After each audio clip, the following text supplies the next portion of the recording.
तो आज के वीडियो में हम लोग सीखेंगे कि किसी भी क्वांटिटी का डायमेंशन फॉर्मूला किस प्रकार से निकाला जा सकता है। तो हम लोग किसी भी चीज़ का मेजरमेंट इन 7 क्वांटिटी के माध्यम से ही करते हैं, इसीलिए इसे हम फंडामेंटल यूनिट्स कहते हैं।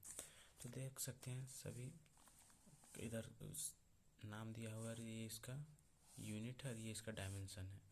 तो हम आज वेलोसिटी, फोर्स और मोमेंटम का डायमेंशन फार्मूला निकाल के आपको बताएंगे कि आखिर किस प्रकार से डायमेंशन फार्मूला निकाला जा सकता है। तो सबसे पहले वेलोसिटी इक्वल टू होता है डिस्प्लेसमेंट बाय टाइम। तो हम लोग डिस्प्लेसमेंट को का यूनिट होता है मीटर और टाइम का यूनिट होता है सेकंड। तो इस प्रकार से इसका यूनिट हो जाएगा मीटर पर सेकंड। ठीक है, अब इसका डायमेंशन फार्मूला किस प्रकार से निकाला जाता है।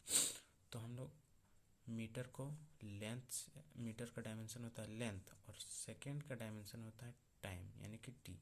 तो इस प्रकार से एल, और इसको हम लोग ब्रैकेट में बंद करेंगे तो एल और नीचे टी। तो हम इसको मतलब सुटेबल फॉर्म में इस प्रकार से लिख सकते हैं, मतलब कि एल टी, जब ये टी ऊपर जाएगा तो इन्वर्स में हो जाएगा, तो एल टी माइनस 1 ये इसका डायमेंशन फॉर्मूला होता है किसका, वेलोसिटी का।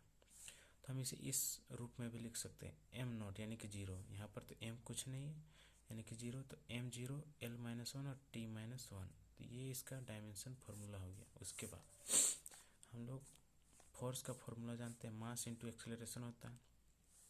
तो मास का यूनिट होता है KG into acceleration is equal to होता है वेलोसिटी बाय टाइम।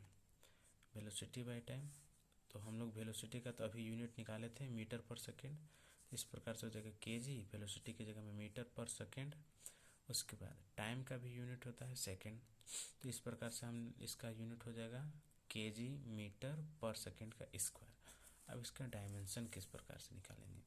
तो हम लोग केजी का डायमेंशन होता है मास यानी कि एम। उसके बाद हो गया मीटर, यहाँ पर दिया हुआ है, यहाँ मीटर है, तो मीटर को हम लोग मीटर का डायमेंशन होता है लेंथ यानी कि एल। उसके बाद सेकेंड का डायमेंशन होता है टाइम यानी कि टी। तो इस प्रकार से हो जाएगा एम एल टी माइनस 2। इसको हम इस प्रकार से भी लिख सकते हैं, एम के ऊपर में 1 दे देंगे और एल के ऊपर में कुछ नहीं यानी कि 1 है, तो m1 l1 t माइनस 1 इस प्रकार से भी लिख सकते हैं। उसके बाद मोमेंटम, तो मोमेंटम इक्वल टू होता है मास इंटू वेलोसिटी। तो यहाँ पर इंटू में तो हम बाद में मास को लिख दिए हैं, तो इससे कोई प्रॉब्लम नहीं। तो मोमेंटम इज इक्वल टू होता है मास इंटू एक्सेलरेशन, तो सॉरी मास इंटू वेलोसिटी।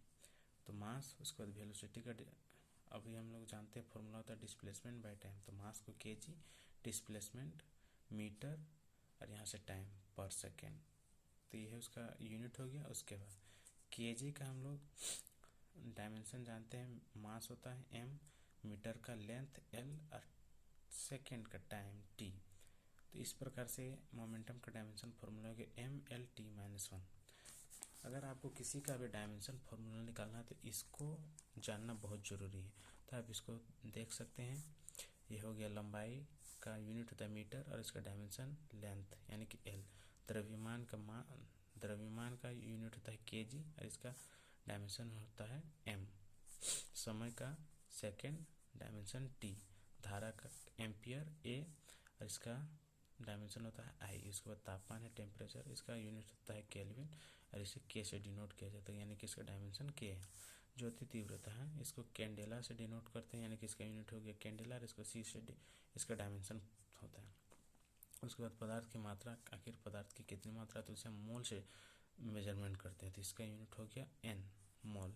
लेकिन इसका कोई भी डायमेंशन नहीं होता है। तो इस प्रकार से आप इन सातों को याद करके किसी का भी डायमेंशन फार्मूला निकाल सकते हैं। तो आई होप आपको ये वीडियो में जो हम बताए हैं वो आपको समझ में आ गया होगा। अगर नहीं आया होगा तो कमेंट में बताएं कि आखिर क्या समझ में नहीं आएगा। हम अगले वीडियो में इसको पूरी तरह से समझाने का प्रयास करेंगे। धन्यवाद। जय हिंद।